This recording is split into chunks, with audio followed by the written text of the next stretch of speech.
Good evening, everyone, and welcome. My name is Leanna Levine-Reisner. I'm the President and Network Director of Plant-Powered Metro New York, and we are here to serve as a bridge between our diverse communities and evidence-based nutrition to help you live more vibrantly and to help you prevent and reverse chronic disease using food as medicine.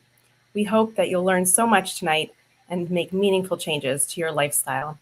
I want to give a special thanks to Heart Smarts for joining us this evening from New York Presbyterian and Weill Cornell Medicine. Thank you to all of your community members for joining in. And this is actually the kickoff week of our 5th anniversary. Since 2019, Plant Powered Metro has put down roots. So our programming this month and next plays on the theme of roots, root vegetables, cultural roots, and like today, the root causes of disease. You can find out more about all that we're doing for the 5th anniversary on our website, which we'll put in the chat box shortly. And not only is this our 5th anniversary, but it's also National Nutrition Month, Autoimmune Awareness Month, and this Friday is International Women's Day. So we are thrilled to have Dr. Brooke Goldner joining us to address this important topic. She has especially supported and empowered women who suffer most from autoimmune conditions to live their best lives. But tonight's program is for all genders because good nutrition is applicable to all. Whether you're affected by multiple sclerosis, rosacea, rheumatoid arthritis, psoriasis, lupus, or any other autoimmune condition, today's information will be supportive. Dr. Goldner is joining us from Texas, but she is originally from the New York metro area, which is so exciting. Born in Queens and then moved out to Long Island.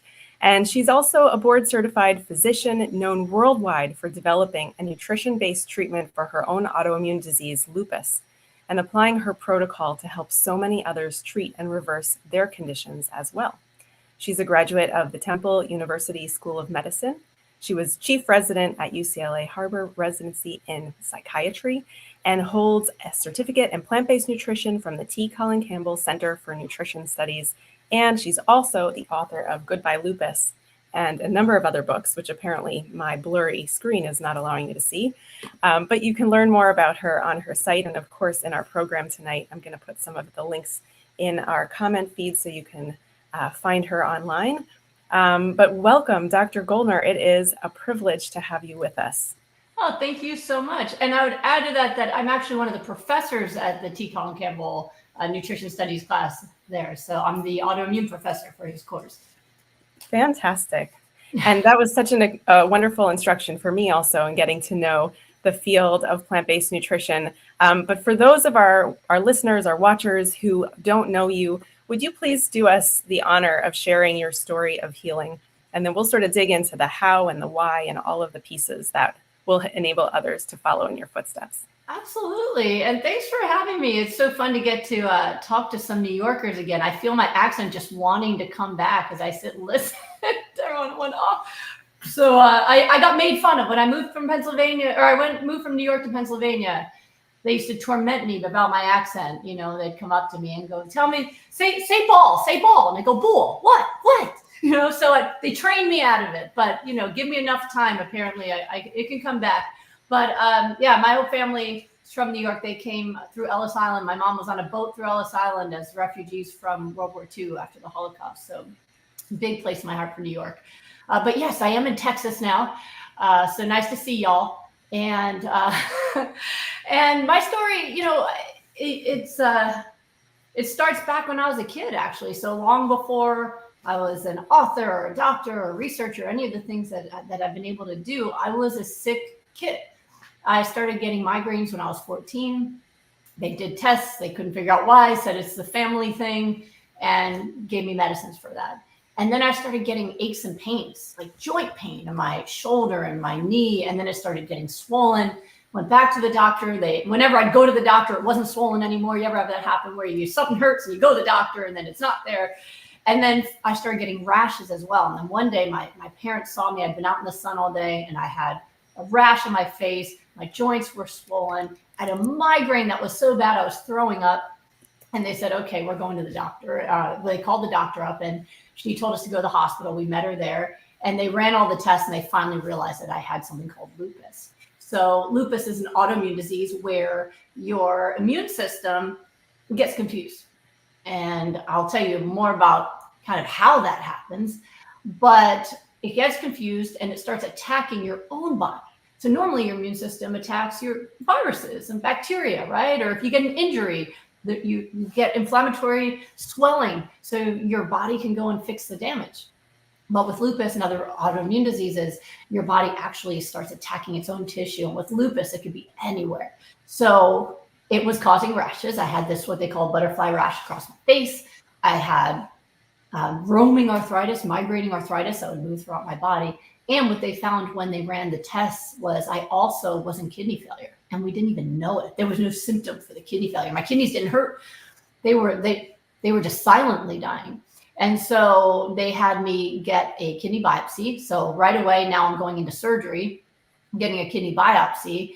And a few days later, I was in the nephrologist's office and seeing Dr. Levy, who's also from New York, actually, but he's now the medical director down at that hospital in Doylestown, Pennsylvania, where I was. And he sat us down and he just laid it right on the line. He said that your kidneys are under attack. You have the most aggressive form of what they call lupus nephritis. So lupus attacking the kidneys or causing kidney inflammation, the most aggressive form of it. And if we don't do something really aggressive, then you've got 6 months. We said, 6 months? What do you mean 6 months? They said 6 months until your kidneys fail. And if you're lucky, we can do dialysis, but you could die. And so it was just extremely shocking. You know, it's one thing to have a rash or to have aches and pains, but it's something else to be 16 and be told you might have 6 months to live. And I think even at that time, I don't remember it really sinking in. I kind of just shrugged it off like, that's crazy. That's not true. But for my mother and my grandmother who were at the appointment, they were so stunned. And I remember coming home and, my mom was telling my father what happened. He'd been working and he hadn't been with us. And my grandmother, who is just one of the most incredibly amazing people I've ever known, she was my best friend until she lived in 99. And I spent every vacation from school, medical school, college with her, going on cruises with her, hanging out with her. She was just the coolest person. And she was a happy person who was also a Holocaust survivor. And that's just not something you normally see. And we have something in my family that I now teach my patients and clients called trauma resilience, right? How do you find a path towards happiness and joy and even feeling grateful for your life in spite of trauma, right? So she was someone who was always resilient, always happy.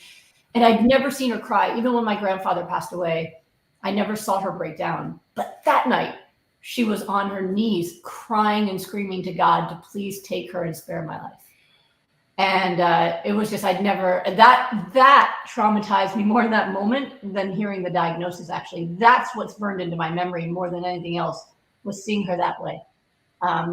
Now, I'll give the ending away so you don't get too upset, and I survived it. But they had to be very aggressive at the time. So this was 30 years ago, actually a little bit more than 30 years ago. I just turned 47 about 2 weeks ago. So heading down towards 50. So obviously I made it more than 6 months. It's been almost 31 years since I was diagnosed. But at the time, we didn't have all of the different fancy medicines that we have now. And so the course of action was pretty much high doses of steroids and then hope for the best. And my doctor already told me it's not going to work. So he wanted to try something experimental. Who wants to try something experimental from their doctor, right? Nobody. So, but when you're told that you might have 6 months to live, suddenly experimental sounds like a good deal. So I was one of the first patients to try using chemotherapy to shut off your immune system to try to stop lupus. So normally chemotherapy is used for what? It's for cancer, right? But one of the side effects of chemotherapy is that it can shut off your immune system, right? That's why a lot of people with cancer often will die from infections because their immune system's been compromised because of the chemotherapy, right? When we first, before the pandemic, when you saw somebody wearing a mask, it was usually because they had a compromised immune system and a regular flu could kill them, right? Well, we did that on purpose. They thought, well, what if we on purpose make your immune system fail? What if we shut it down completely? So like right before we got on today, my computer seemed like it was a little glitchy. So what did I do? I shut it off, turned it back on again, working perfectly, right? So they thought, what if we do that with the immune system? What if we shut your immune system down with heavy doses of chemotherapy and then let it restart and see if we can make it stop attacking your kidneys? And at the time, they didn't know how much to give, so I still did the steroids. I did the chemotherapy. They also gave me high doses of hormones to stop puberty, because the chemotherapy could also cause estrogen, or it could cause me to have ovarian cancer, and also affect all sorts of other issues with my ovaries. And then on top of that, I had to take medicines because of the side effects of the medicines and all. So I was taking 7 pills a day plus chemotherapy, and being a junior in high school. That was my life back then. But thankfully it worked. They didn't know how much to give me. Now they usually give it for maybe a few doses or maybe a couple months. I did it for 2 years. So whenever they tried to stop the chemo, then my kidneys would start to go again, and then they'd restart it again. And so finally, after 2 years, we finished the chemotherapy, and my kidneys stayed stable. I still had signs of kidney failure, like there was protein in my urine, which should never happen unless there's an injury to a kidney. And they said, that's forever. That's from scar tissue, they said. You could still see from my blood test that I had lupus, but the numbers were just better than they were. And that was considered for remission for me. I was still taking medication, but I didn't need chemo. And I was able to then move on and go to college. And so in spite of all of those treatments, my family really helped me maintain a sense of gratitude for my life. And because even though I was going through all that, I had my family, I had my freedom. When you're raised by Holocaust survivor grandparents, you know, there's not much that you can go through that's anywhere near that. At 16, my grandmother was in a prison camp. I had doctors and a bed to sleep in and family who loved me. So I always felt grateful for my life. And I never believed the story that my doctor said that I could die. I just didn't buy it. And so I survived it, and I graduated in the top 10 of my class, and I got a scholarship to my dream college, Carnegie Mellon. I did research at Carnegie Mellon in genetics and neurodevelopment and leukemia, and ultimately ended up going to medical school at Temple in Philadelphia. I was chief resident at Harvard UCLA. But in the meantime, what actually really changed my life was falling in love. Right before, not all this medical stuff. I did genetic research. I went to medical school. I didn't figure out how to fix lupus. They didn't have any info. They said, it's genetic, take medicine. That's what I got. You'll never be able to have children, or else you'll have a stroke, or the kid won't even make it. You're not going to grow old. You're probably going to become disabled by your 30s or 40s. That's what I was told. There's nothing else we can do. I mean, in medical school, I had a relapse of lupus, and instead of my kidneys, it started causing mini strokes. So I collapsed in one of the clinics having mini strokes and double vision and all this stuff. So then I was injecting myself with blood thinners every day. When I fell in love, that's what I was doing. I'd just come out of the mini strokes. I'd gotten my first choice of residency, and I fell in love with Thomas Tadlock, who wanted to marry a sick woman. He said he'd rather have a short life with me than a lifetime with anyone else. And he was going to take care of me when I got sicker and disabled.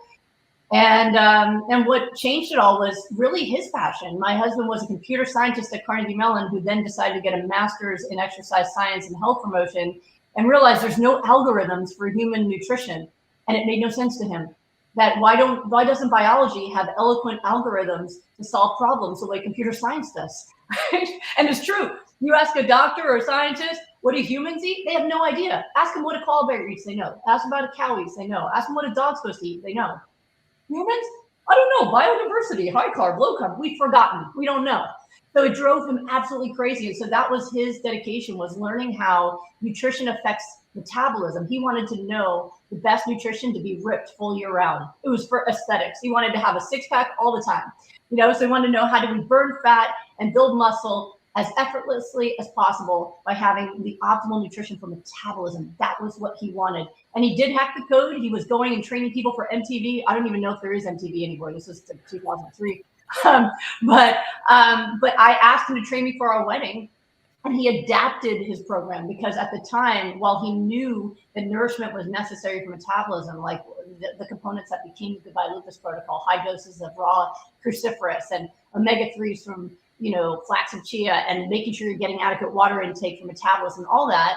At the time back then, he thought free-range meat was the best idea for muscles, kind of like what paleo became later.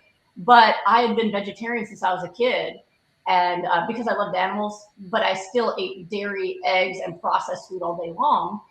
So he changed his program for me and said, you got to get rid of the fat, the processed, saturated fats, the processed foods. We'll just take the meat out and see what happens. And I did lose all the weight. I lost, I gained weight on hospital food. It's great. It's great for hospital business. You eat hospital food, you get fatter and sicker. That's what happens, right? So I got off the hospital food and I started eating that way. And I lost over 20 pounds. I went from a size 11 to a size 3 in 3 months. I was ripped for our wedding. And my next set of labs were negative for lupus. And that was over 18 years ago. And I have never relapsed. I went from someone chronically dying from lupus with kidney issues and blood clots and arthritis and rashes and fatigue to zero health problems. My kidneys went back to normal. I do not have any sign of disease in the kidneys. I do not have blood clots or blood clot antibodies. I do not have any, my ANA is negative, the dsDNA antibodies went away. Every sign that I ever had lupus has disappeared. And it's been over 18 years. I was able to have 2 kids, had healthy pregnancies. And so it was only after I had my first son and never relapsed that we decided to turn our attention to how does metabolism impact cellular repair and immune function, because it's obvious it gets you ripped. We got that, sure. But there's lots of ways to get ripped, right? You can see people with a 6-pack who are paleo, keto, plant-based, vegan, but there's risks, right? You can get skinny smoking cigarettes. You can get skinny from chemotherapy. I did it, right? So there's lots of different ways to hack your aesthetics. But we found a way to hack aesthetics that also healed something that should be incurable. And so we didn't want to tell the public until we knew it was reproducible and scientific. We're both scientists. So we went back and studied the aspects of the diet, how it impacted cellular function, cellular repair, immune function. And we understood that we created something that was really the most optimal nutrition for repairing cellular damage, reversing aging, and optimizing cell repair. Then we would take volunteers, and only when we could reproduce it every time, where everyone who did our protocol reversed their health conditions. That's when we brought it to the public. I wrote Goodbye Lupus. We brought it to the public for free. I coach the public for free every Wednesday on YouTube, Instagram, Facebook. My husband made a website that's free for the public with recipes and things. And, I always say I want people to save their life. And he says, I want to save their wife. But we are on a mission to reverse these diseases. And it's really changed things. I'm very mainstream. Unlike a lot of the plant-based doctors you hear of, I'm the only plant-based doctor on the Forbes Health Advisory Board. So Forbes magazine comes to me to edit articles for health. I just published a case series in the 3rd most downloaded journal called Frontiers. And actually, I just got a notification that my case report that just came out a few days ago is being downloaded 75% more than any other article on their site. And it's about people who have done my program for lupus and Sjogren's, reverse their disease. There's 3 cases. One reversed it in 2 weeks, 4 weeks, and 6 weeks. One's been symptom-free on no meds for 3 years, 7 years, and 8 years on no medications, no symptoms, no relapses. One's had 2 babies since then. So I've proven that you can reverse these diseases quickly and you can keep your results for your life. And these are in people where medication already failed and they're living symptom-free. So that's my mission. That's the shortest version of my story, but it's really just, everything I've ever been through has become part of my mission, teaching people trauma resilience, teaching people joy through pain, teaching people the path to taking back your health and recovery, and not just living without pain, but actually living optimally in a healthy body and aging well and feeling good as you get older and all of those things. It's just tremendously inspirational. And of course, you can't say it any shorter, but you put us all on the edge of our seats, just telling the entire saga and how everybody around you felt. And it's really a testament to the resilience, first of all, of children. You were a child when you were diagnosed, and you went through so much, and here you are passing it forward to so many people around you. So thank you for that. And I was going to mention your study because it did make its rounds, at least within the plant-powered Metro New York world. And I'm going to share it with our viewers because I think it's important for everybody to be exposed to these articles, peer-reviewed science, things that your doctors are reading. You can read them too. And what I'd love to do next is to dig in more on your protocol. So what do you recommend that people do? You mentioned some of the aspects of it, but tell us those 3 things to eat and 3 things to avoid, and how it's been actualized in your patients. Yeah, absolutely. And I was going to mention, I've also published reversing kidney failure and getting someone off the kidney transplant list. But that was a journal that's less viewed. And I said, you know what? I don't want to publish again unless it's something that doctors are going to see, because I'm not doing it for like the street cred. I want it to be read. And it took us 3 years to find a magazine that was a mainstream magazine that would do it. And even then, I had so much pushback. The first set of reviewers, their job on this, when they're editors, all they're supposed to do is make sure the science is right, make sure the science is valid. That's their job, right? I'm presenting, here's the case, here's what we did, here's the results. I had one reviewer who was pushing back that I should talk about benefits of carnivore diets. So what are you talking about? And who's paying your salary? That has nothing to do with my article, first of all. Second, there are no health benefits to that. That's like smoking cigarettes, get skinny while increasing your risk of heart disease and cancer. Like, what is this? And so finally that person stepped down, someone else replaced them.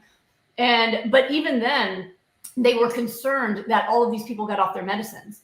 And I said, but I didn't take them off their medicine. Their rheumatologist took them off their medicine because they had no symptoms. And did you notice they're symptom free for 4, 7, 8 years? And I said, well, it's still, we don't want to encourage people not to take medicine. So make sure that it says that that the first line of treatment should be medication no matter what. Okay, we'll add that. Okay. But I mean, it was back and forth for months because they don't want to be too optimistic. You know, they don't want to make people too excited. Let's back it up a little bit here. And it's one of the reasons why I struggle even with, I've been approached multiple times for clinical trials, but so far every place, first of all, gets millions and millions of dollars for doing all their other trials for drugs. And second, they wouldn't let me participate to make sure it was done correctly. They wanted me to write it down, they'd give it to a nutritionist, and then they'd see what they accomplished. I was like, I don't think so, you know, because it seemed pretty shady to me. You can blind the doctors. They won't know who's eating what. Let me make sure it's done right before we say, you know, here's a clinical trial. So I just got approached again after publishing this. We'll see. But in the meantime, that's why I go straight to the public, because by the time the medical world changes, there's going to be so many more people who are suffering or dead because they didn't get the information.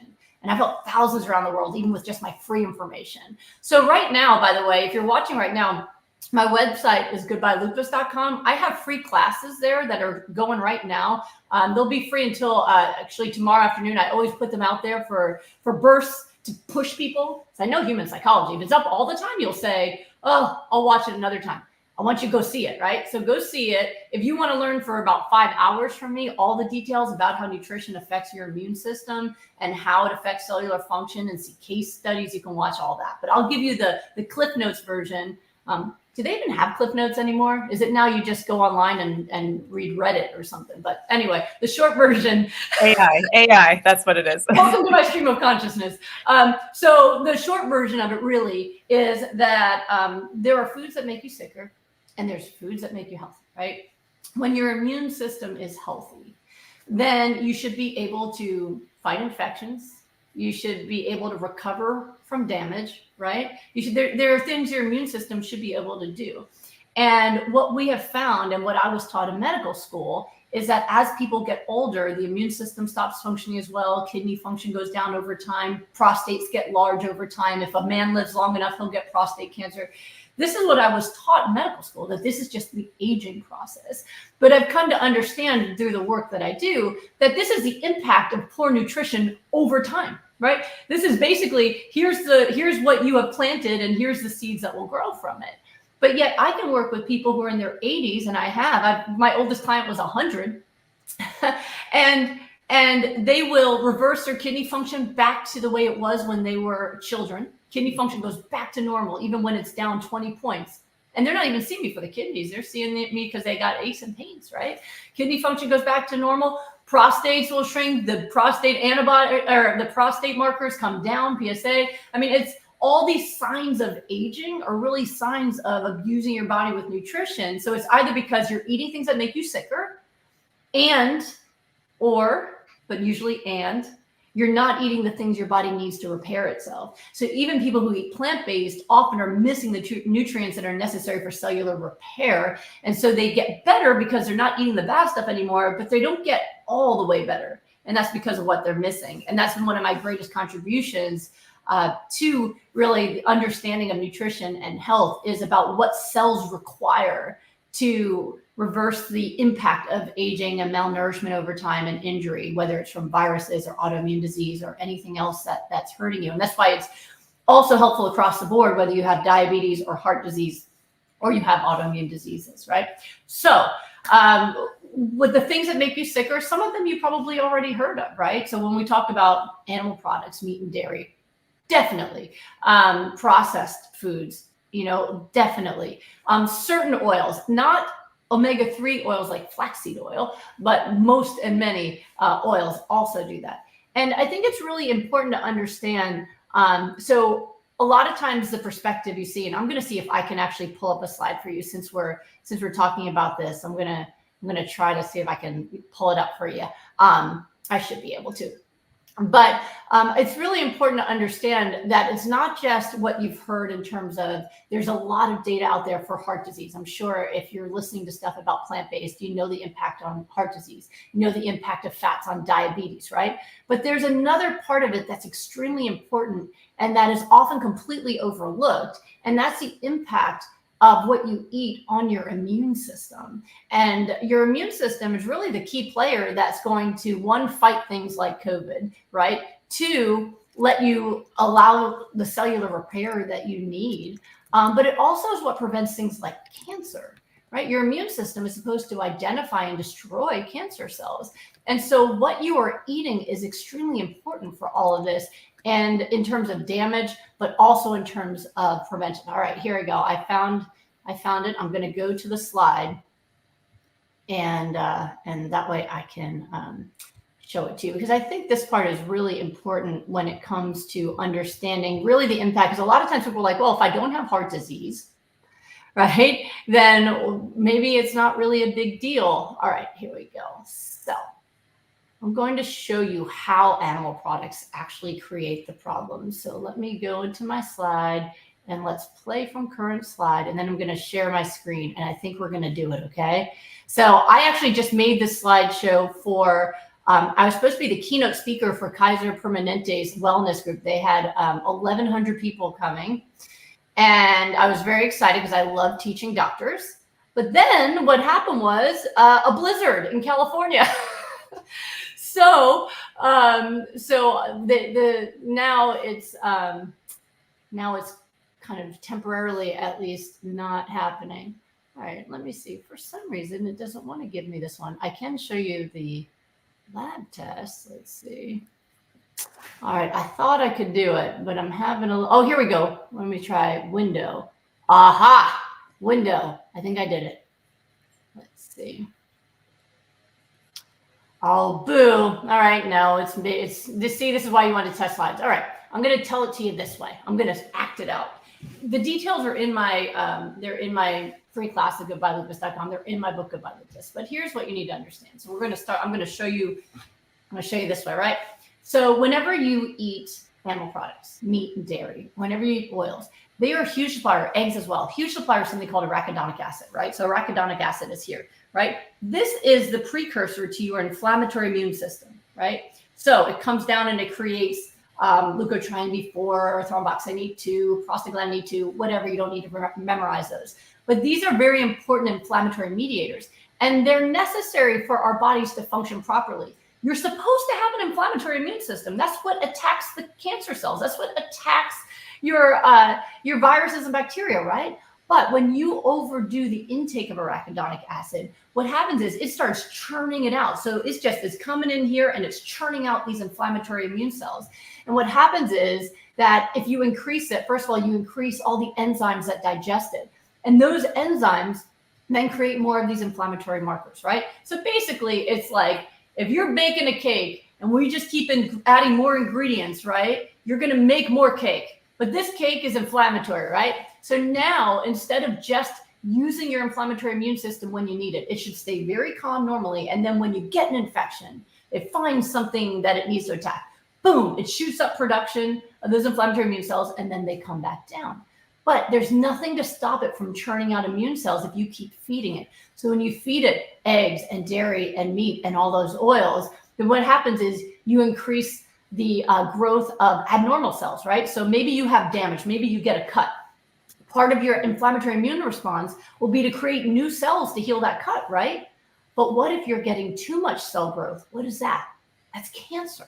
So when you have overactivity of your 5-LOX enzyme and you create too much LTB4, whatever, I don't need to say the names, but when you create too much of that pathway, you're going to get more inflammatory bowel disease, you're going to get more cancer, you're going to get edema, pain, right? Then on top of that, if you increase something called COX-1, right? COX-1 digests arachidonic acid. Have you ever heard of a COX-1 inhibitor? That's going to be your aspirin, right? So if you start increasing COX-1, you start having more blood clots. Why do you need blood clots? If you get a cut, you need a scab. But if you're getting too much clots, now you have a stroke. Now you have a heart attack, right? And so when you have too much, also Cox II is also digesting arachidonic acid. You might have heard of Cox II because we make Cox II inhibitors, right? Usually we treat these with medicines rather than treat who turned the faucet on. Why do we have so much arachidonic acid? Nobody answered that question in medical school. All we were taught is what medicines can attack the enzymes to try to stop it from being converted into inflammation, but never the fact that you could shut off that faucet, right? Well, with Cox II, when that starts going up too high, Cox II is responsible for many things, including blood supply. So let's say you do get a cut and you need to increase blood supply to that area to heal it. But if you get too much blood supply and at the same time you're getting too much cell growth, you get fast cancer growth. So again, more cancer. And then on top of that, irritable bowel disease, edema, inflammation, we're dealing with asthma and arthritis, all these other autoimmune processes. So you're not seeing the picture, but hopefully I'm animated enough to make that make sense to you, that as we continue to feed that system, that arachidonic acid, that omega-6 system, we create an overload of these inflammatory immune cells, which then are released into our bloodstream and they create havoc. We're getting clots, we're getting cancer, we're getting autoimmune disease, arthritis, asthma, lung inflammation. It's everywhere. And literally, we need to just shut off that faucet and we can bring that down. And that is why if you do pretty much any plant-based diet, especially if it's not just a vegan diet where you're eating lots of saturated fats, but from coconut oil instead, and you're eating all this processed junk. But if you're actually eating a plant-based diet that's unprocessed, you will automatically start to feel better because at least someone shut off the faucet. You ever see that picture where it's like the faucet's running and then people are just mopping? That's what modern medicine is. We're mopping, but nobody's shutting off the faucet. Now, what hyper-nourishment is, that's my solution. So that's the second part is, what about the damage that's already there? Well, in order to heal damage, your body requires certain nutrients. You can't repair damage without nutrients, vitamins, minerals, omega-3 fatty acids, enough water intake. So if you're not getting enough of these nutrients, then your body's going to be limited in what it can repair. And it's really important to understand that. So a lot of times I think one of the biggest issues people have when they switch to plant-based eating is they go, well, what do I eat? This guy says potatoes. This guy says cook your kale. This guy said, nobody knows. This guy's telling me beans are going to cure everything, and when you look at the science and when you look at cellular repair, which is what I do, I never even knew I was going to become a plant-based physician. I just looked at science and said, oh, this seems to be working. Let's test it and see what works every time. We tested cooked vegetables. We tested all that stuff. It did not work. It was the raw cruciferous vegetables. Raw cruciferous vegetables. When we can get people to eat a pound a day, and if anyone's not from New York, it'd be 454 grams a day. When we got people up to that amount or more, suddenly we would get a cascade of recovery. And so that's what became part of what's now known as the Goodbye Lupus protocol. Not because it's just for lupus, but because it's my story of getting rid of lupus. But some of the new research being done kind of is been confirming what we've already been seeing about it being optimal for cell repair and immune function. There were some studies done at Johns Hopkins, for example, that they showed sulforaphane in cruciferous vegetables is toxic to cancer cells. No other food is like that. You add cruciferous vegetables to a petri dish with cancer and it kills cancer cells. It also prevents COVID from replicating. It also prevents the flu virus from replicating, which is why for myself and all of my clients, we just don't get sick at all anymore. And if we do, it's like 24 hours of a sniffle gone because of that. And they've looked at it and found that the bioavailability of sulforaphane specifically is destroyed in the cooking process. So it takes away a lot of the hand waving people do where they're like, oh, I heard that this is more available if you cook it. First of all, it makes no sense evolutionarily that humans would need to learn how to cook in order to live. That's not real. It just tastes better. But second, the evidence shows that some of the most important nutrients, like sulforaphane, for example, are destroyed by the cooking process. Besides the fact that I have thousands of people that I could introduce to you that made that recovery when they did this program, whether they came from the meat-based diet or from plant-based diets that they couldn't get before. So the cruciferous vegetables, if you're already plant-based, but you're not feeling energetic, you're not having glorious bowel movements, you're still getting colds and flus, you still have aches and pains, then one of the problems might be that you're not eating your raw vegetables. And one of the ways you can do it, you throw kale into a blender with the other ingredients I'm going to tell you. You blend it up, you drink it through a straw, you get it done if you don't like salads as much as me. But that's one key ingredient that's often missing from plant-based diets. They also found that inflammatory mediators, some of the ones I was talking about with the big names, that they're reduced when people consume raw kale. So I have a T-shirt that says "Only kale can save us now," and and I really think, I mean, it's been shown over and over again that stuff they usually use as a decoration really needs to be the primary thing at the buffet. So it's really, really important. The other thing that's really important is water intake. Most people are severely dehydrated. Sometimes people will read something that says like tea is good for you, so they only drink tea. But really, it's essential that water intake is important for every aspect of your cellular function.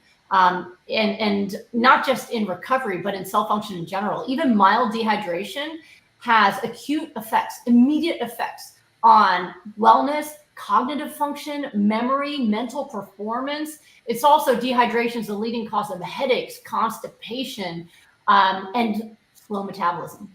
Water itself increases your metabolism, thermogenesis, and daily expenditure, and increases fat oxidation. So if any of you are out there and you're eating your vegetables and you're exercising and you're still not losing weight, big cause might be the fact that you're not drinking enough water. So for rapid disease reversal, we found 96 ounces to a gallon to be a really good sweet spot for people. Sometimes we have to limit it. I've helped a lot of people get off dialysis, get out of kidney failure. They have to be on water restriction. People with heart failure sometimes need to be on water restriction. But if you don't need water restriction, that's going to be your goal. It's also the main reason people get kidney stones and UTIs and even blood clots and strokes is the blood is not diluted enough in dental disease too. I went to the dentist today, 10 minutes in and out. They're like, you're good. You know, like it really makes a difference how you eat, right? And your water intake. And even gallstone disease, very common. People's gallbladders are removed, and man, if they'd been more hydrated, that'd be a huge benefit to them as well. And then the other one is the omega-3 fatty acids. So basically, everything I told you about the effect of fats on creating inflammatory cells that create all of that damage that was so scary, right? The omega-3s create the anti-inflammatory immune system. So literally, they increase your metabolic rate. By allowing cells to communicate with each other faster, they allow you to absorb nutrition faster, and they literally create the anti-inflammatory immune cells that bring down the inflammation in the body and help people feel good. They also are necessary for neuron repair. They're the primary fat to be found in the neurons of the brain. So it's just in every aspect. And that's why when people do my programs, I have rapid recovery programs where people work with me every day for 4 weeks, 6 weeks. They always say, brain fog goes away. I thought I had dementia. I don't. My brain works perfectly now. Energy's through the roof. And, you know, they always joke about it like, oh, I got Dr. G energy now, you know. But it's like the energy goes through the roof, feeling of well-being. And, oh, by the way, my kidney functions back to normal. My aches and pains are gone. This skin issue I've had for 15 years went away. You know, it's really incredible what the body can do when we not only get rid of the damage, but we actually create that hyper-nourishment, that overdose of nutrition to allow damage to be repaired. And that's the basics. Like I said, I have my whole class online with the longer version. They didn't give me 5 hours, you know. So I got the long version with the case studies and all that. It's in my book, Goodbye Lupus, but that's the short version that I hope at least opens up your mind to what's missing. And the easy way to get in all that nutrition is with a smoothie. So SmoothieShred.com, my husband made as a public service. You don't have to put your email address in. We're not collecting leads. It's just a free website. And it has smoothie recipes where you can put your kale, You can put your flax or chia seeds for omega-3, you add your water intake, you drink one of those blenders a day, you're starting to actually nourish your body, and it can change your health just by adding it even to your current diet. Great. And there was a question just about how to get the best water intake. I know you talk about having the smoothies, which have a lot of natural plant waters in them, but also drinking water. Yeah, the plant waters unfortunately just don't make a difference. I mean, I understand the theories of it that if you're eating enough fresh foods, you should be hydrated, but very few people are actually only eating fresh foods. You're eating your grains, you're eating your pastas, you're eating other stuff, and it doesn't work. So the water intake, it really depends. Most folks, what they end up doing is about 40 ounces of it goes into the blender, because if you get a big Vitamix, then, and that goes up to like 70 ounce mark. So it takes about 30 to 40 ounces of water right there. Right. So now you're left with about 66 ounces, something like that left to drink. That's pretty easy to do. I mean, I'm on my second load of this one, and this is a 70 ounce bottle, but I'm hydrated as they get. And my office is close to my bathroom, So in the beginning, a lot of people really struggle who aren't used to water. One of the most common symptoms of severe dehydration is lack of thirst. So if you're right now thinking, well, I don't want water because I'm not thirsty, you're in trouble. Your body thinks you're dying and there's no access to water. What happens is when I get people drinking 96 ounces or more, after a few weeks, they're like, I'm so thirsty all the time. I've never been this thirsty. And I think something in the brain turns on where it's like, we found the oasis. Drink as much as you can. So you do have to make sure you do get your daily sodium intake. I know there's a lot of pushback against sodium. And the problem in our world is that people are eating cups of sodium a day and all their processed foods, and they're completely dehydrated. That's a problem.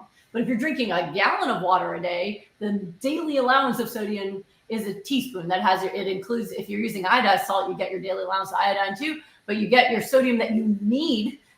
Because if you don't get any salt at all, your kidneys know what to do. Get rid of all the water as quickly as possible, because now the blood sodium came down and I have to fix that again. So sometimes people will be peeing too much because they won't listen to me. They want to only listen to some of my advice and add somebody else's, and that equation doesn't balance.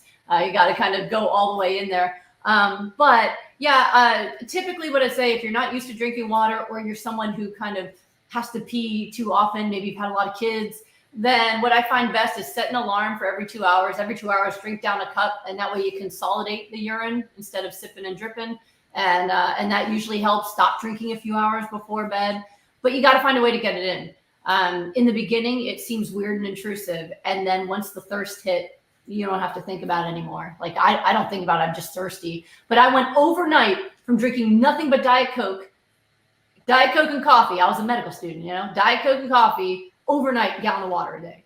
I decided I was going to do it. And when I do something, I do it all the way. And it's been over 18 years and no Diet Coke, just drinking my water. That's amazing. I love what you're saying also just about training your body to be able to take in all of the foods that it should, but we've lost that ability along the way. I'm curious also with the omega-3s, if you could unpack for our audience, what are the best ways to get them in? What do you recommend? Is it different for people of different body sizes who have different ways of metabolizing fat foods, or is it the same? Yeah, so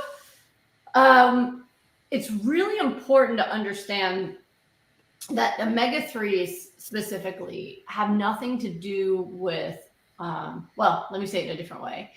A lot of people fear that eating things that have omega-3. So the ones that I recommend are flax seeds, chia seeds, or flax or chia oil, cold pressed. There's a lot of people who promote the idea that any fat is bad for you. Do not eat any fats. And it's actually it's something that is not safe. There are certain fats that are essential for cellular function and brain function. And so omega-3s and immune function, and omega-3 fatty acids are those. So not every type of fat you eat becomes body fat. This is where there's a difference between people who kind of make general observations versus understanding the cellular biology. When you're looking at cellular biology and cellular function, omega-3 fatty acids cannot be produced or synthesized in the body. They must be consumed.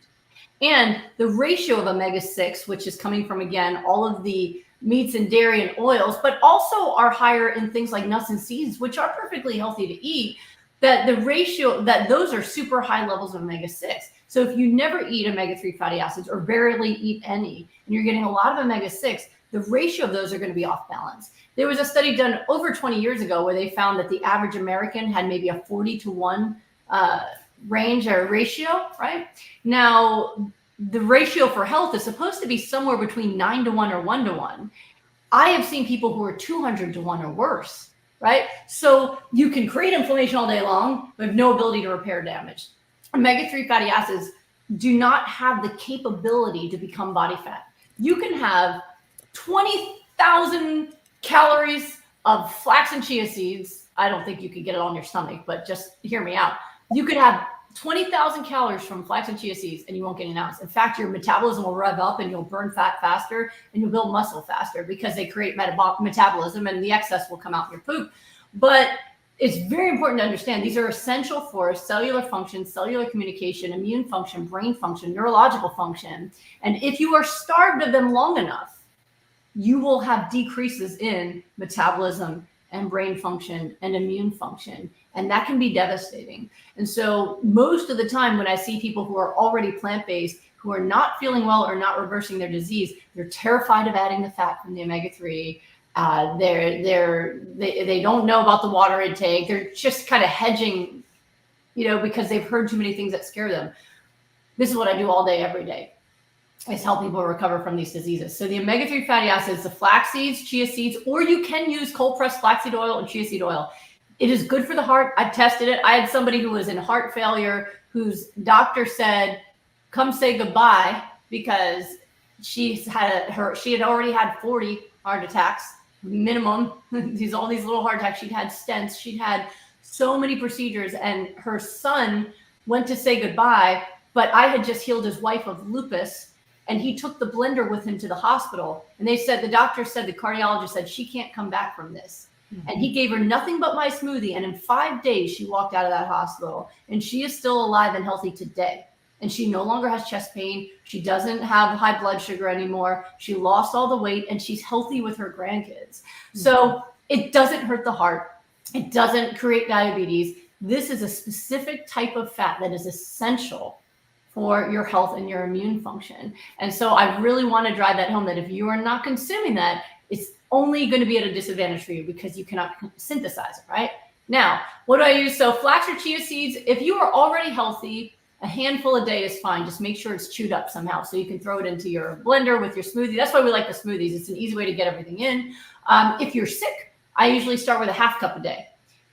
Now, if you tend to get bloated, constipated, fiber is something you're not used to anymore, your gut got weak from eating too much processed stuff and stuff that's not fiber rich, then flax oil is way better. Only 3 tablespoons of cold pressed flax oil to keep in the fridge, more omega-3s and a half cup of seeds without the extra fiber. Because I'm already giving people fiber. They're getting that raw kale and broccoli and cauliflower, cabbage, all those great cruciferous vegetables. So the flax oil makes it a lot easier to get the omega-3s in without adding any extra bloat, extra thickness, extra fiber. It also can help lubricate bowels, so people with chronic constipation tend to like it better. But you did mention something that is really important, is that the functioning of your gut is really related to your diet thus far. And so a lot of people say, oh, I can't do raw vegetables because I have gut pain, or it makes me too bloated and gassy, or I can't do flax or chia because of that. And it's like, no. Those are essential nutrients. We have to get you from can't to can. We have to train your gut. It's like someone telling me, I can't stand up anymore because, it hurts to stand up because I've been sitting so long. The answer is not to stay sitting. We need physical therapy so we can get you up again. And that's what's happening with a lot of people's guts, is they've been so fiber deficient for so long that their guts are weak. There's a muscular system that works through the gut that compresses to allow food to go through. But if you're not eating fiber, those muscles get weak. And so we train them. So you might not be able to start with the amounts that I said today, but start where you can and try the food spacing every couple hours and start training your gut. And you'll find it can come back. I heal people from Crohn's, ulcerative colitis, different kinds of gastroparesis, inflammatory bowel diseases of different kinds, IBS. And most of those people were told, avoid fiber. And you know what that did? It avoided healing. And they just stayed sick, right? So if you want to heal, these are the nutrients you need. And if you have trouble eating them, then the game plan is, how do we get you to the point that you can consume it? And sometimes that's when people need to work with me. I release all this stuff for free. But sometimes you need it personalized because of your issues that you have. And that's why I have programs and appointments with people, so that the people who can't do it just for the free content, I can look at you and say, okay, here's your plan. And we're going to write this out. And here's how you're going to go from where you are now to healing to maintenance. And, those are like 75-minute appointments, or I have rapid recovery where they do it every day. But, those are for the people who need the help. But the goal is always to get you nourished so that you can heal. Amazing. We have so many great questions coming in from our live audience. And before we turn to that, I want to ask you one other question personally, because obviously in the plant-based nutrition space, the 4 main food groups, let's say, are whole grains, legumes, fruits, vegetables, right? And then nuts and seeds. And so the question is, where do whole grains and beans fall into this picture, if at all? At what point after recovery might somebody start having those foods? What's the good status quo? I'm not saying you can't eat those things. I'm saying they're not for healing. They don't create healing. And when I say that, and I know people love their beans and their oats, so don't get all mad at me, right? We're gonna have max exodus from this. They have things that they can help you do, right? Like if I have someone who's trying to gain weight, okay, oats, grains, beans, let's get those carbs up, right? But make sure you're doing bodybuilding, or else you just create body fat. Like, there's reasons you can use them. But I have never had someone who was sick and I'm like, oh, we have to add the beans and then they get better. The reason my protocol is so simple, right? Talking about the raw cruciferous, the omega-3s, the water, is that through years of research and testing and reproducing, those ingredients create the same outcome every time. They cause cellular repair, inflammation comes down, and people recover from incurable diseases every day, right? That's amazing. Like, I was just working on some cases for MS. People who are already on plant-based diets had some improvement, but not full improvement.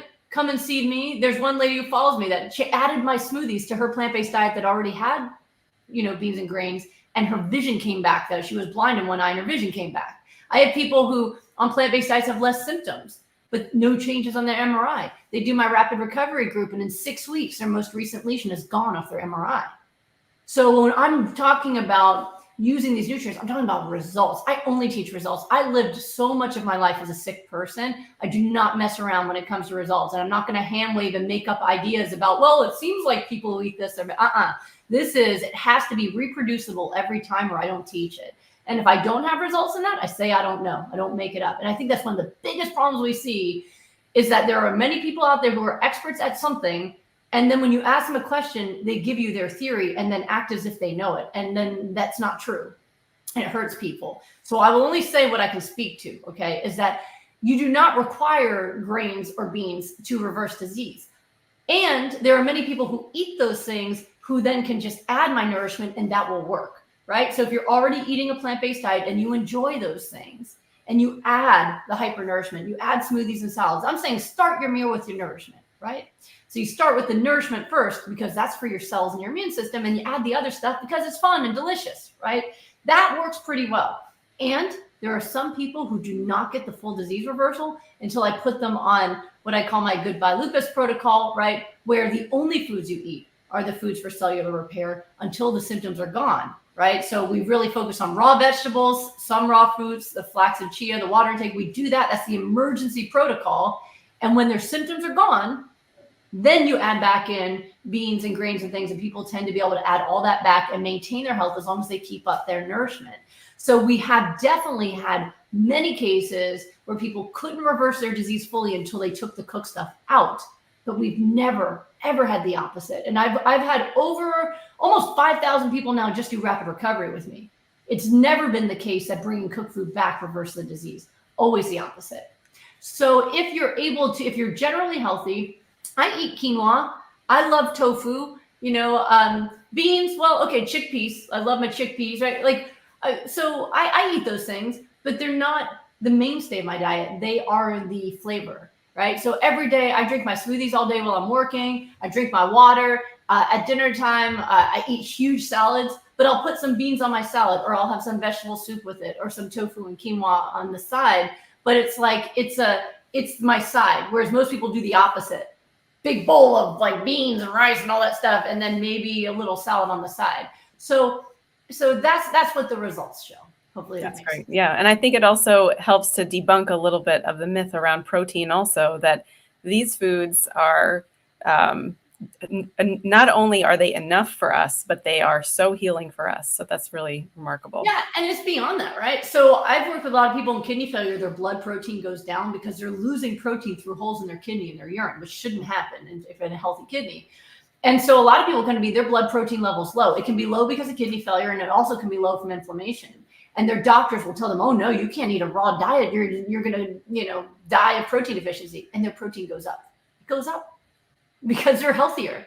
So you can actually eat just raw foods and mostly leafy greens, and your blood protein is normal. And so that's something that you can actually check. But we've also had a lot of athletes do our program, and they reverse their disease and optimize their health. Like Ellen Jaffe-Jones, she's a marathon runner. She's a famous vegan athlete.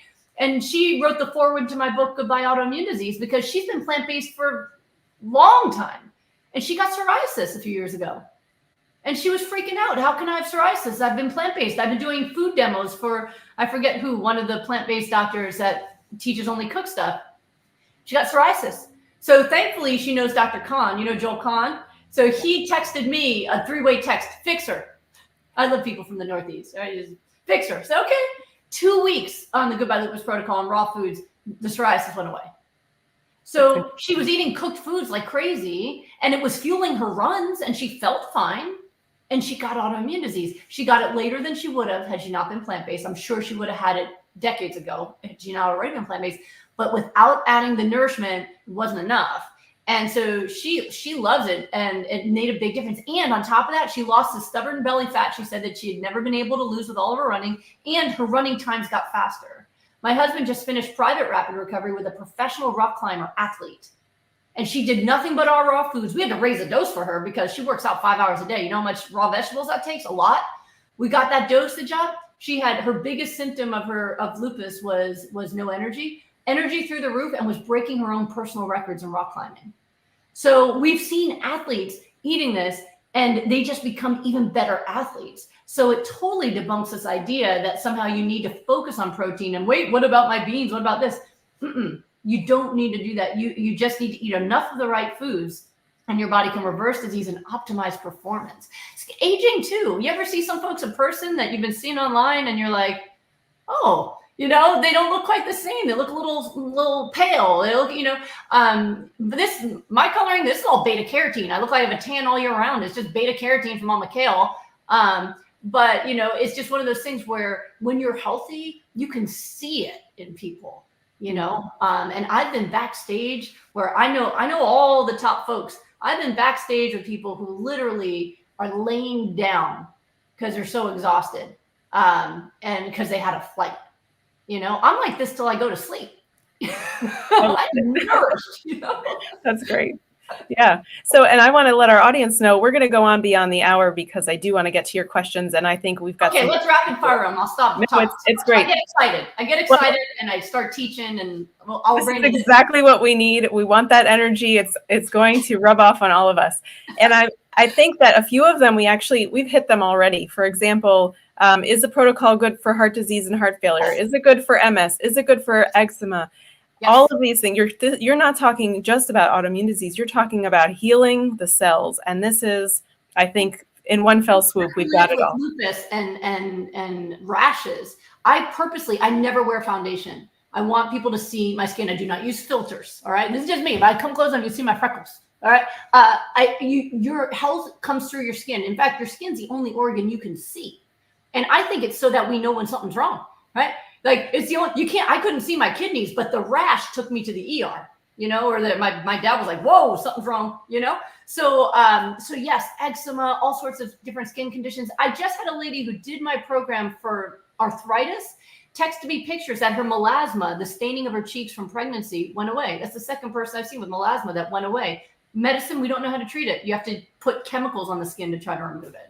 So yes, all of those things. It optimizes cell function, cell repair. So yeah, across the board. That's great. And I love how you wrote in your book about dad science. Dad science. The skin is the window to health. And it's so funny you mentioned this too, because for me, when I transitioned to a whole food plant-based diet, I actually started to have skin rashes that I hadn't ever had before. And I had to reduce my intake of grains in particular and really push my green vegetables up and my raw food to keep all of that into check. So yes, it's true. It's there. And whenever you meet someone who's raw or high raw, you can see the difference. There's a glow to the skin. All of my clients glow by the end of their program, and they tell all my friends are asking me what I'm doing, that it's just like this glow comes through. Yeah. Absolutely. I see it. Absolutely. So one person asks, they have an underactive thyroid and have been advised to avoid raw kale. So is there another raw cruciferous vegetable that you recommend? Do they need to avoid raw kale? No, it's not true. So again, this is science in the hands of someone who only understands part of it becomes a weapon. It's like, so here's the actual issue, is that when you consume cruciferous vegetables, first of all, they're the dynamo. The reason I focus on them, like I said, nothing works as well as them when it comes to nourishing your body. So if you're going to eat a dose of vegetables, rather than eat a bunch of different kinds and pounds of it, eat 1 pound of the best kind and you got it, right? So very important for your health and recovery.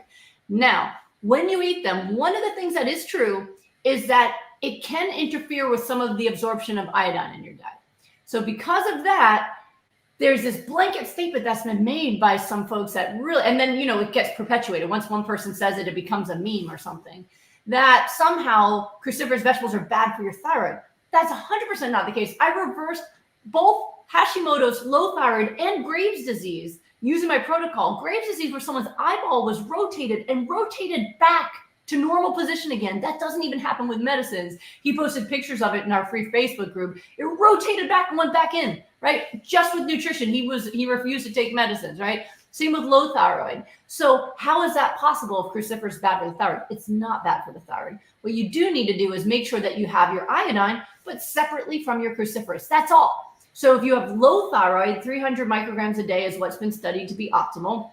And you take the iodine supplement separately. Maybe you have it in the morning. Maybe you have it before bed, but you have it when you're not having cruciferous. That's the only thing you need to do. For people who do not have low thyroid, that's too much iodine. 150 micrograms is your daily allowance. And it's in a teaspoon of salt if you use the cheap iodized salt that I do. If you use other stuff, then you have to supplement separately. Another problem people have when they give up salt is sometimes they don't realize that now they are starving their thyroid of iodine, but that's a whole nother discussion. And I said I'd rein it in. Thank you. No, that's helpful. And maybe related to this is the next question about greens, which is oxalates for people who may have had a kidney stone or are concerned about kidney health. Do you have any wisdom to share around oxalates, and maybe explain what they are for folks who don't know? Yeah, so oxalates are, they are a part of raw vegetables. They're in there. Our body knows how to get rid of them most of the time. There's a very, very tiny fraction of a population who cannot metabolize them. And those folks will get kidney stones because they can precipitate out and make stones that can sit in your bladder, in your ureter, your kidney, right? So, and that's painful. Anyone has seen Seinfeld? You're New Yorkers, you've seen Seinfeld. When Kramer passes that kidney stone, you could hear it through, right? So it's a very painful thing. Now, the most common cause of kidney stones, though, is not eating oxalate-rich foods. It's the opposite. The most common cause of kidney stones are dehydration, water, right? Dehydration, and high intake of meats, all right? Those create an acidic environment. And the acidic environment creates an acidic urine. And that acidic urine can cause more of those oxalates to come out of solution and form these stones. Now, what creates alkaline urine and keeps those stones from precipitating out is having the raw vegetables, right? And being hydrated enough. So most of the time, by adding what I'm teaching you, you're going to actually prevent kidney stones, not cause them. But again, a little bit of science in the wrong hands blows up into mythology where people go, oh, well, those stones are made of oxalates and vegetables have oxalates. Therefore, vegetables create stones. Opposite's true. So they've even tested it in studies where they thought, okay, if that's the case, we're going to watch these people who get kidney stones, take the vegetables out and see what happens. They got more kidney stones, not less. So for most people, this advice is what you need to do. Now, if you happen to be one of those people that does have that issue, where yes, you get stones no matter what, even when you're well hydrated, even when you're plant-based, then yet, okay, the highest dose of oxalates is in spinach and beet greens. Don't eat those, but you still need your cruciferous vegetables. You still need your hydration. Those are going to protect you. You know, my husband got kidney stones before I met him, but he was a bodybuilder guy. So he was eating tons of meat all day long. And even with his high water intake, he was getting stones. He switched to plant-based, never got a stone again. So, it's just one of those things where it's not what people try to say, and they mix up the science and they end up hurting the public. Yeah, well, this is fascinating because so many people hear the oxalate story once they've had a stone, and it's easy to go far in and wonder, Well, it seems like the math makes sense, right? Well, the stone is made of oxalates. What has oxalates that causes it? But that's not how it actually works. Yeah, got it. Okay, we have still more questions, and I love all of them. Thank you so much. Somebody said, what about fish oil? Their cardiologist wants them to take prescription fish oil to reduce high triglycerides. Well, fish oil has been shown to help raise omega-3 fatty acids. That is true. Now, there's a lot of reasons not to use fish oil. I did allow it as one of the options back in the day. So when I first discovered this, like I said, I wasn't even aware of plant-based. That wasn't a thing I'd ever heard of. I was science-based, right? So we tested it, and fish oil does work. Problems with fish oil were a few issues. One was it appears when you go straight to fish oil, you go right to DHA and EPA, right? So those are products that are broken down from flax and chia seeds, but it's not directly. So you skip the ALA, right? So when they do that, one of the problems I had is sometimes people would have too much bruising. One lady had like a little bleeding spot in her eye where it seemed like she was too anticoagulated. I never had that happen with flax or chia seeds. So it appears that your body can kind of break it down as needed when it goes through the ALA first. Plus, there's benefits to ALA. They found that in dementia research, that it's not just DHA and EPA. And we're skipping that when we just go right to fish oil. So if you want to get all the benefits without the risks of, like I said, bruising, then I do prefer the flax and chia seeds. They work way better, or flax oil. The other thing is just there's other problems with it, right? I mean, there's been a lot of scientists that are just crying for help because we're overfishing our seas. And so it's not a sustainable source of omega-3 either, because we're already running out of fish in the ocean as it is. So when you look at the environmental impact, you look at the impact on the ocean, and the fact that it seems to have more side effects, it makes more sense to just use the flaxseed oil if you want to use an oil. Plus, on top of that, I'll add one more layer, is that the prescription, what we found is it's not as effective because omega-3 fatty acids are extremely sensitive to oxidation or being broken down by air and heat. How long would you leave a fish in your cabinet and still eat it, right? So they put the fat from the fish in a capsule and you leave it in your cabinet. It's rotten. If you open up those capsules, we've taught Graham rounds where we actually opened up those capsules for the family practice doctors to smell the rotten fish in there. So at least if you're taking flaxseed oil right from your fridge, you can do a whip test and you're going to know that it's fresh versus taking those capsules. That's really helpful. Wow. So how about for folks who are, let's say, underweight, who are maybe concerned that if they do a raw food protocol, that they might lose more? What would you say to that? Oh, goodness. I'm trying to keep it reined in, and you keep giving me questions that make me go off. So this, how do I say it? I have a lot of videos on YouTube about this. First of all, most of the time I take issue with the idea of being underweight. First of all, if you actually are underweight because of being sick, then you need my protocol, right? So I can tell you this. I have never once had somebody just blip out of existence, disappear, or turn into a skeleton on my program. It doesn't happen. Now, if you have body fat to lose, you'll lose some body fat, but that's all you'll lose. We have tested this over and over. You do not lose muscle. You do not lose any organs, right? There is often about a 5-pound reduction when people do it correctly in the first week or so, which is inflammation and glycogen. Glycogen is replaced in one meal. You eat a potato, it's back, right? So people are obsessed with the idea of weight, and they start to look at weight as some kind of measurement of health. But nobody's dying of like, I'm too skinny, right? People are dying of I'm too fat. So skinny itself is not a disease, or I'd be dead instead of blabbing away here all hyper, right? So skinny is not a disease. If you are actually underweight because of disease, then we need to get you healthy, which means you need the emergency protocol. And if you're already really slim and don't have any body fat, there's nothing left to lose, right? Because again, you do not lose muscle. You do not lose muscle in our protocol. That doesn't happen. So you'll lose inflammation, you lose fat. I have a client that just did 4-week rapid recovery with me. She lost 40 pounds in 2 weeks. She didn't lose any fat or muscle tissue. That was inflammation. She came to me fresh from a stroke and kidney failure. And she was carrying around 40 pounds of inflammation and she didn't even know it. And now she's over 200 pounds. But she was like, oh my God, 40 pounds. I'm like, listen, that's not going to keep going until you exercise, okay? That was all inflammation she's been carrying around for years, didn't even know it. Her hands, her face, she thought it was all fat. It was all inflammation. So you will lose what you need to lose. If it's a little bit of body fat, if it's inflammation, that will come off. But if you're eating the amounts that I teach, then you will not lose anything that you don't need. All right. So whenever people say, I can't afford to lose, I'm like, well, then you won't lose. Your body, when you are optimizing your health, your body will do what it's supposed to do. So it's not like, oh my God, all my diseases are going away, but now I'm too skinny. Like that doesn't work that way. But it will make you lean. I am very lean. You can see I'm not a big person. All right. But I am pretty ripped. So I don't have body fat, but I do have abs. But if you just look at my weight, I would have a low BMI. And I've just done a video showing the evidence that disputes that BMI is even should ever be used. The BMI is wrong. And even with people with low BMI, when you do MRIs, you can find that they still have high body fat internally. BMI is nonsense. So the way you know whether or not you are too thin, right, is going to be, are you sick or healthy? So for example, I was thin when I was on chemo.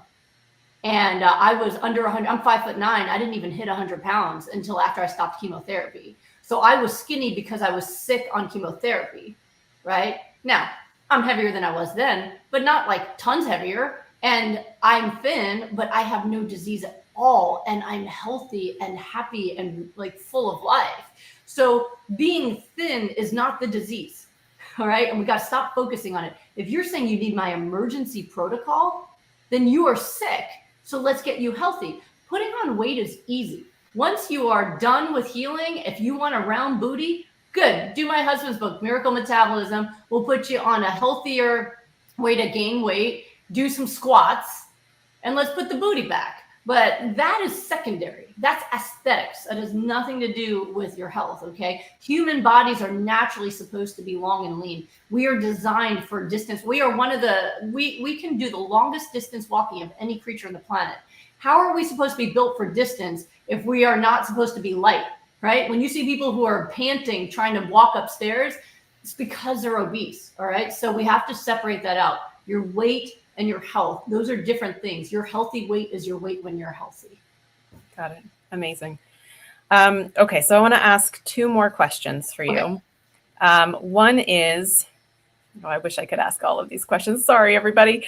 So one person wants to know what size Vitamix blender should they get? And this is related to the other question of how many ounces of the raw vegetable smoothies are you recommending daily?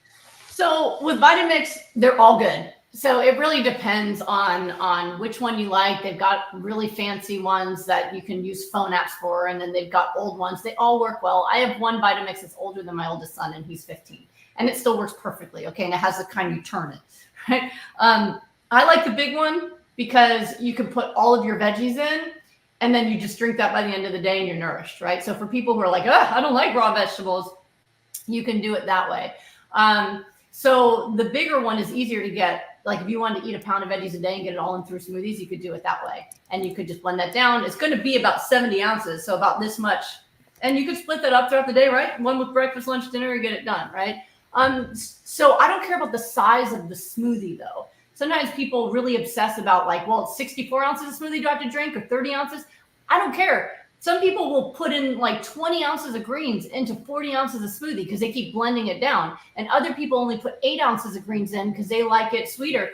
So then they have to eat more. So I don't care about the size of the smoothie. I care about the intake of the veggies. And then there's other people who don't like to drink smoothies, which is why I have now my recipe book out, which people are loving, and it's all healing meals. So if you'd rather have it as sushi rice, but made out of cauliflower is heavy, you can get those ounces in, right? Or you want to have a raw pasta dish, or you want to have a pesto dish or wraps or things like that. So people are going crazy over that now. Like, it's just been nonstop.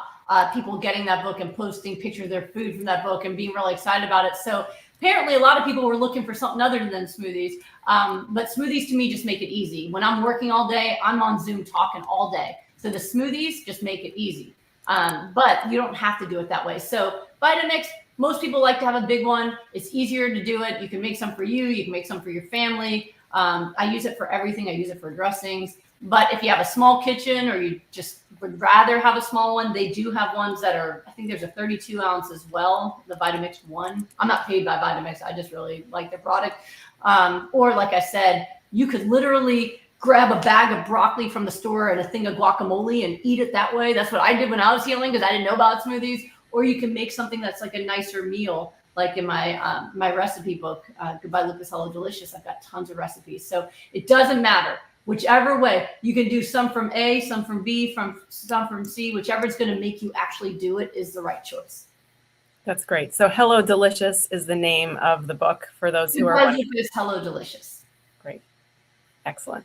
So, wow, you cover so much ground, and I'm so grateful for you sharing all of this and really taking the idea of a plant-based diet to the next level for our viewers who are already aware, and of course, introducing such important ideas around the nutritional value of our foods to anybody who might be new to this conversation. So is there any closing words you'd like to share with our audience? Well, I think that one of the most important things I always want to communicate is that you don't need to have all the answers to start. I think sometimes people get info overload, or they feel like, let me just read some more, learn some more, and then I'll start.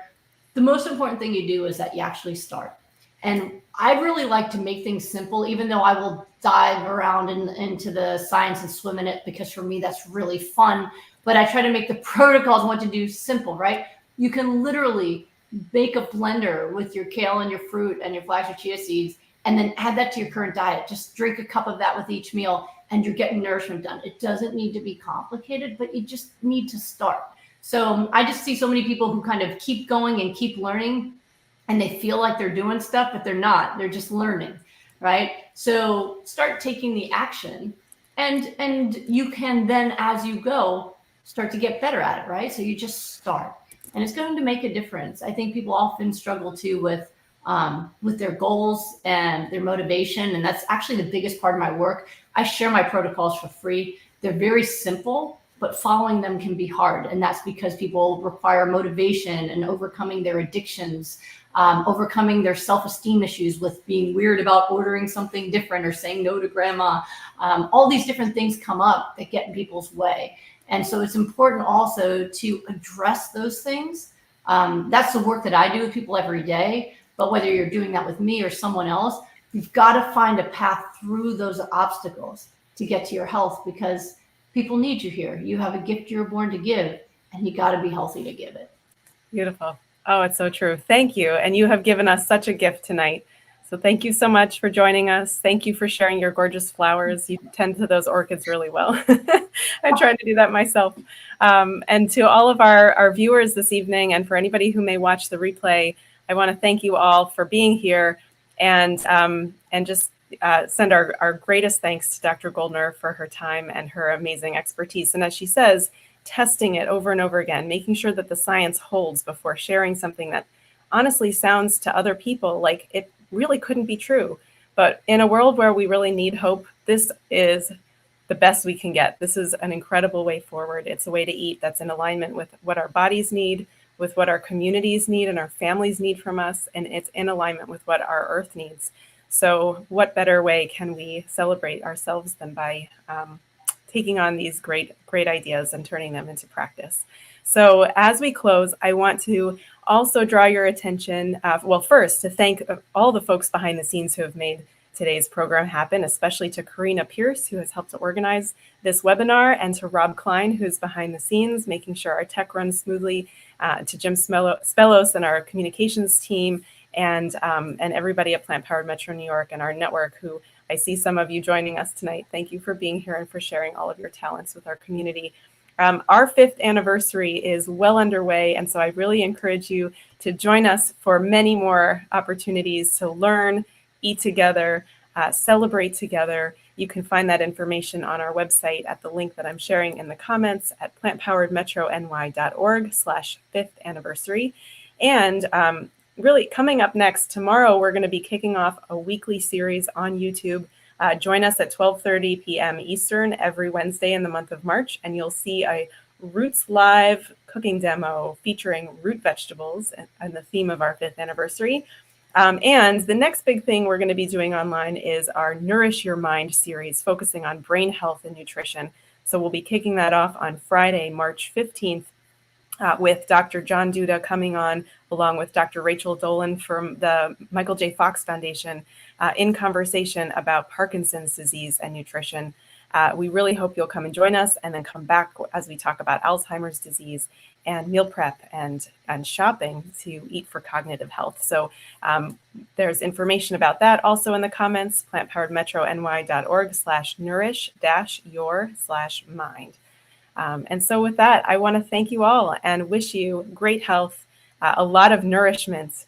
Drink your water and have a great, great evening. Take care, everybody.